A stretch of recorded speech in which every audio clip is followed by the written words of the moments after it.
একটা গ্রামে কুঁড়ের ঘরে ২ সন্তান। তার বাবা ছোটবেলায় মারা যায়।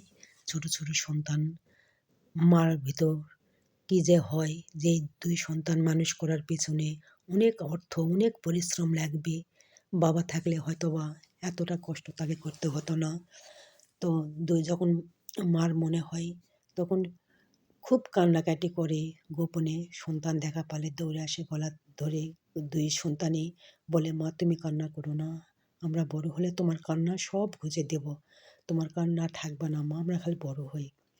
তখন বলে তখন ২ সন্তানকে ধরে মা খুব কান্নাকাটি করে আর বুকে জড়িয়ে ধরে, "বাবা তোরা বড় না হলে আমার এই কষ্ট, এই পরিশ্রম সব বৃথা যাবে।"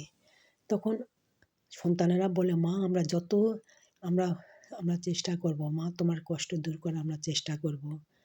সে করার পর একদিন সে মা আসতে যদি দেরি করে বা রাস্তায় যায় ২ সন্তান বসে থাকে যে মা কখন আসবে? কখন মাকে দেখা পাবো? সারাদিন কাজ করে মা আর ২ সন্তান বাসায় থাকে স্কুল করে বাসায় থাকে।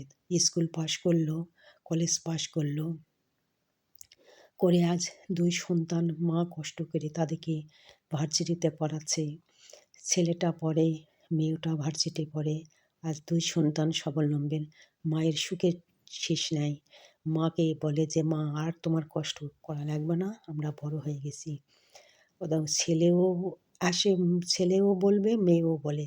তখন সন্তানের এই সুখ দেখে মায়ের যে আত্মহারা, এইরকমই যেন প্রতিটা ঘরে, ঘরে এরকম সন্তান সবার জন্ম নেয়। যে মায়ের কষ্ট বুঝতে পারে, বাবার কষ্ট বুঝতে পারে। আর বাবা কী চায়, মা কী চায় সেই সেই দিকেই ধাবিত হয়। ওই যে কুঁড়ের ঘরের ২ সন্তান আর কুঁড়ের ঘর থুলো না। তারা চাকরি-বাকরি এখন করতেছে। চাকরি-বাকরি করে মাকেও তার সাথে নিয়ে চলে গেছে। সাথে নিয়ে চলে যায় ওইদিকে ছেলে চাকরি করে। ছেলের বাড়িতেও থাকে, মেয়ের বাড়িতেও থাকে। মায়ের তো সুখ, এই যে একসময় কষ্ট করেছে তার সেই পরিশ্রমের ফসলে আজ তার মাকে তার সন্তানেরা দিল। বলে যে, "মা তুমি তোমার মানে অজু করার পানিটাও যেন মানুষ এনে দেয় সেইরকম সুখে রাখিছে।"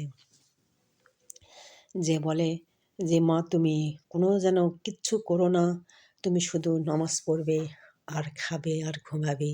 এছাড়া তোমার কোনো কিছু করতে হবে না।" তো দেখেন বন্ধুরা, সন্তান যদি তার বাস্তব, এটা কোনো কাহিনী নয়। সেই সন্তান বড় হয়ে তার মার কষ্ট বুঝে দিছে, মার সুখের উপর শেষ নাই। এখন ওই সন্তানই মার অসুখ-বিসুখ মানে হওয়ার তো দূরের কথা, না যদি একটু সর্দিও লাগে তারপরেও মায়ের কাছে সবসময় বসে থাকে। এইরকমই সন্তান যেন প্রতিটা মায়ের ঘরে, ঘরে থাকে। তো যে মায়ের এইরকম সন্তান থাকে তার ছোটবেলা কষ্ট হলে সেই কষ্ট সব ভুলে গিয়েছে। বলে যে, "আমি সব কষ্ট ভুলে গেছি বাবা আজ তোদের সফলতা দেখে।" তো বন্ধুরা, এইরকম সন্তান যেন সবার থাকে। তো ভালো থাকবেন। আল্লাহ হাফেজ।